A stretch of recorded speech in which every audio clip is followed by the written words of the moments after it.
हाय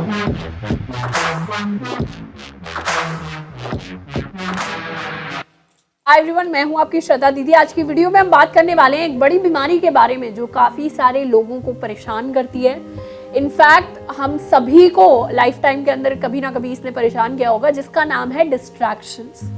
इस वीडियो के अंदर हम बात करेंगे डिस्ट्रैक्शन क्यों कॉज होता है, इसके कुछ सॉल्यूशंस को डिस्कस कर रहे होंगे।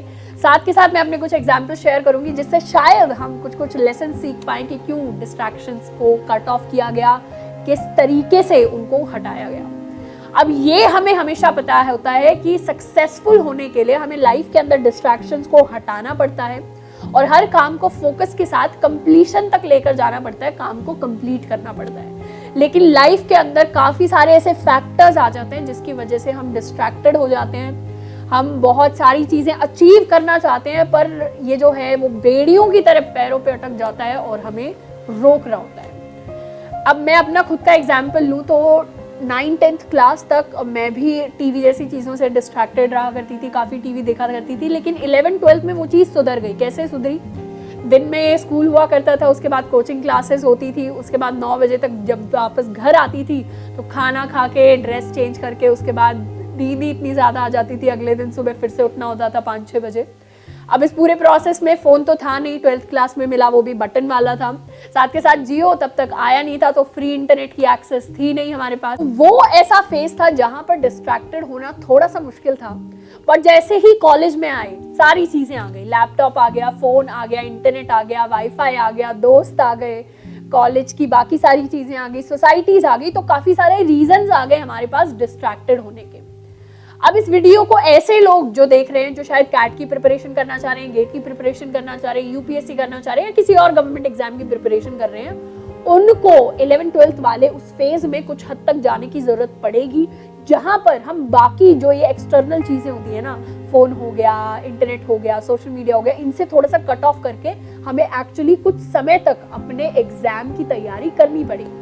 लेकिन बाकी जो हमारे नॉर्मल स्टूडेंट्स हैं जो शायद वो गोल्स लेकर नहीं चल रहे, उनके शायद प्लेसमेंट के गोल्स हैं या फर्दर स्टडीज के कुछ और चीज़ों के गोल्स हैं, तो उन लोगों के लिए हम बात कर रहे होंगे कि डिस्ट्रैक्शन को किस तरीके से मैनेज करना है without going into the 11th-12th वाला जोन। अब डिस्ट्रैक्शन के कारण अगर समझे तो एक होते हैं हमारे एक्सटर्नल कारण। एक्सटर्नल कारणों में क्या आ जाते हैं? हमारा लैपटॉप आ जाता है, हमारा फोन आ जाता है, हमारा इंटरनेट आ जाता है, हमारी नोटिफिकेशंस आ जाते हैं, टिंग टिंग टिंग, व्हाट्सएप की नोटिफिकेशन, स्नैपचैट की नोटिफिकेशन, हमारा दोस्त आ जाता है चिंटू जो कहता है कि यार तू अपने गोल्स की तरफ क्या ध्यान दे रहा है, चल यार घूमने चलते हैं मॉल में आज। ये होती है हमारी एक्सटर्नल डिस्ट्रैक्शंस। और जब भी हम क्या करते हैं, डिस्ट्रैक्शंस को काटने की बात करते हैं ना, चीज़ों पर फोकस करने की बात करते हैं, तो हमारे दिमाग में आता है कि आज चिंटू से मैं बात नहीं करूंगा, आज मैं फ़ोन को साइलेंट कर दूंगा, कोई नोटिफिकेशन नहीं आएगी, आज मैं स्नैपचैट को डिलीट कर दूंगा। तो इस तरीके से हम एक्सटर्नल अपनी जो मोटिवेशन होती है डिस्ट्रैक्टेड होने की, उनको कंट्रोल करते हैं। और उनको कंट्रोल करना ज़रूरी भी है कुछ हद तक। हाँ, हमें इन चीज़ों को मैनेज करना चाहिए, लेकिन एक बार एक्सटर्नल चीजें हमने मैनेज कर ली उसके बाद भी हम डिस्ट्रैक्टेड हो रहे हैं, उसके कुछ इंटरनल ट्रिगर्स होते हैं। इंटरनल ट्रिगर्स किस फॉर्म में आते हैं? हम थोड़ा सा लोनली फील कर रहे हैं तो चलो किसी को, दोस्त को हम स्नैप भेज देते हैं, इंस्टाग्राम पे हम रील स्क्रॉल कर लेते हैं, या फिर हम थोड़ा सा बोर्ड हो रहे हैं तो नेटफ्लिक्स देख लेते हैं, प्राइम वीडियो देख लेते हैं। ये हमारे कुछ इंटरनल ट्रिगर्स हैं कि हमारे अंदर से कुछ फीलिंग्स आई जिसकी वजह से हमारे अंदर एक ट्रिगर आया, कुछ हमने एक्शन लिया जिसकी वजह से हम डिस्ट्रैक्टेड हो गए। अगर कॉलेज स्टूडेंट्स की बात करें ना तो सिर्फ इंटरनल एक्सटर्नल ट्रिगर्स समझना काफी नहीं है। कॉलेज स्टूडेंट्स के लिए सबसे बड़ा कॉज ऑफ डिस्ट्रैक्शन ये होता है कि हम अपनी लाइफ को प्रायोरिटाइज नहीं करते। कॉलेज स्टूडेंट के लिए डिस्ट्रैक्शन ये नहीं है कि फोन के अंदर सोशल मीडिया है या फिर फोन के बाहर हमारे बाकी दोस्त हैं। कॉलेज स्टूडेंट के लिए डिस्ट्रैक्शन का कॉज ये होता है कि उसके पास करने के लिए तो 10 चीजें और उसे पता है कि वो 10 चीजें कर सकता है, पर टाइम वो 10 चीजें करने का नहीं है। टाइम इतना है कि 2 से 3 इंपॉर्टेंट चीजें कर पाए, लेकिन हम प्रायोरिटाइज नहीं कर पाते चीजों को। तो इस फॉर्म में हमारी लाइफ में एक बड़ी बीमारी और आती है जिसका नाम है कॉन्टेक्स्ट स्विचिंग। कॉन्टेक्स्ट स्विचिंग एक ऑपरेटिंग सिस्टम का टर्म है, थोड़ा सा टेक्निकल लग रहा होगा सुनने में। बेसिक मतलब ये है कि जब हम 10 काम करते हैं ना और एक काम से दूसरे काम में शिफ्ट होते हैं तो हम 20 minute on an average waste कर देते हैं दूसरे काम पर कंप्लीटली शिफ्ट होने में। फिर हम थोड़ी देर, आधा घंटा एक काम कर लेते हैं, फिर कुछ और काम कर लेते हैं, फिर दोबारा से 20 मिनट वेस्ट कर देते हैं। इस तरीके से 10 काम अगर हम कर रहे हैं दिन के अंदर तो 200 मिनट साथ में हम वेस्ट कर रहे हैं। अब वो वेस्टेड मिनट को हम काउंट नहीं करते, इसीलिए कहा जाता है बहुत इंपॉर्टेंट है दिन के अंदर आप 3 से 4 जरूरी काम ही करें। तो ये हो गया मेन कॉज हमारे डिस्ट्रैक्शन का।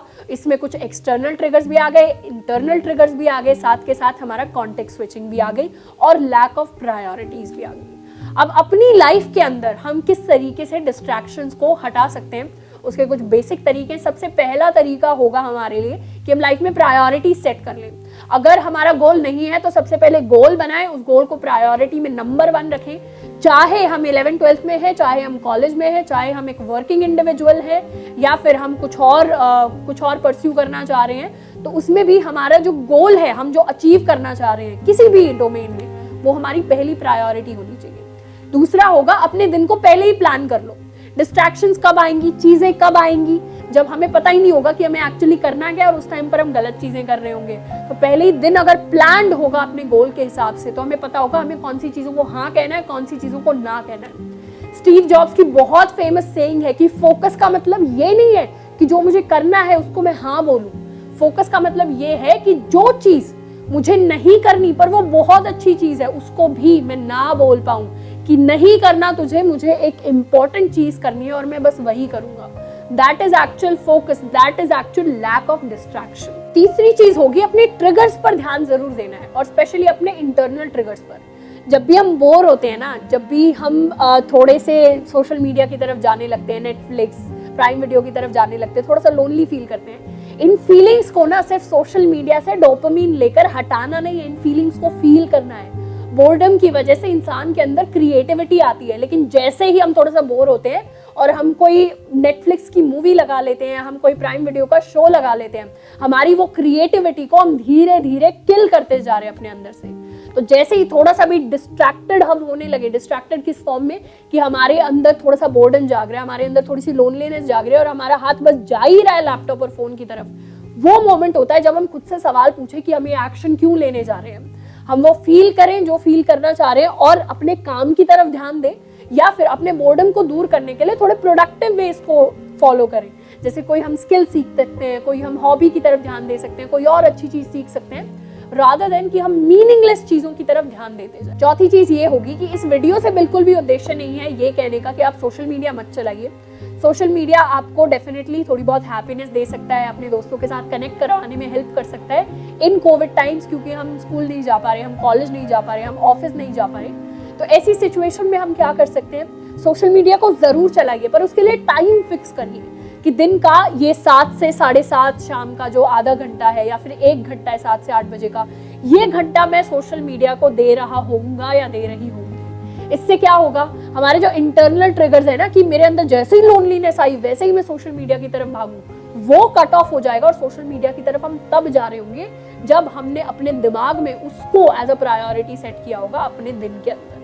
तो जब उसका टाइम आएगा तभी हम वो चीज कर रहे होंगे। That is actual discipline and that is actually what will lead you to success. Fifth चीज जो हम कर सकते हैं वो ये है कि अपनी लाइफ में छोटे छोटे कंसेशंस मांगना बंद कर सकते हैं। कंसेशंस यानी छोटी छोटी चीजें मांग लेना। जैसे हम अलार्म लगाते हैं सुबह 5 बजे का, सुबह 6 बजे का, 7 बजे का, 8 बजे का। हम क्या सोचते हैं उठने से पहले कि 5 मिनट और सो जाता हूँ, 5 मिनट और सो जाता हूँ, 5 मिनट और सो जाता हूँ। शायद ही कोई होगा जो ये सोचता होगा कि मैं 2 घंटे और सो जाता हूँ, मैं 3 घंटे और सो जाता हूँ। सब यही सोचते हैं कि 5 मिनट और सो जाता हूँ। जब भी कोई डाइट करने निकलता है ना और उसको समोसे देख के लगता है कि यार खाने का मन कर रहा है, तो कोई ये नहीं कहता कि मैं तो 10 समोसे खा लूंगा, मैं तो 10 बार समोसे खा लूंगा। वो यही सोचता है कि आज आखिरी बार 1 समोसा खा लेता हूँ, अगली बार से डाइट कर लूंगा। आज आखिरी बार 1 समोसा खा लेता हूँ, अगली बार से डाइट कर लूंगा। ये क्या स्मॉल कंसेशंस है जिनको खुद को देकर हम अपनी आदतें बिगाड़ रहे हैं। खुद को ये स्मॉल कंसेशंस नहीं देने। जब भी पढ़ाई कर रहे हैं हम या कुछ और करने बैठे हैं, कोई स्किल सीखने बैठे हैं, अपना काम करने बैठे हैं, तो उस टाइम पर मन कर रहा है कि थोड़ा सा 2 मिनट सोशल मीडिया चला लेता हूँ, वापस से काम कर लूंगा। ये चीज बिल्कुल नहीं करनी। खुद को वो स्मॉल डोपामिन हिट्स बिल्कुल नहीं देने, बिल्कुल जैसे एक एडिक्ट खुद को दिया करता है।